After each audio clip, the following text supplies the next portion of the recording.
माझ्या सामने बाळाला आषाढीत वाघाने घेऊन गेले.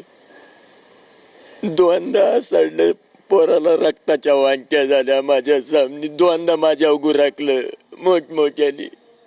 मी काय सांगणार विचार करता ते माझ्या सामने असं वडीत वडीत इतकं गाडी इतकं लांब उसाच्या शेतात घेऊन गेले. मी पुढे जाताना ते गणेश बोंबे आमच्या शेजारी माझ्या संग आले तर त्यांच्यावर सुद्धा दोनदा गुराकलं. पिक्या नानानी त्यांनी आम्हाला मागे वळलं.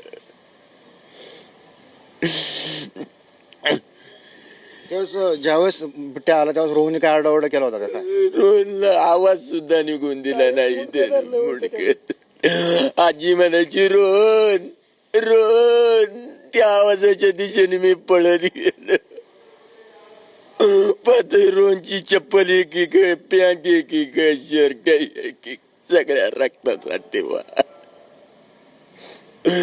आजी मोठ्याने आडती रोहन रोहन रोहन. माझं बाळ आहे तसं माझ्या हातात चालतं खेळतं मी चालतं खेळतं घेऊन जातो. मला काही नको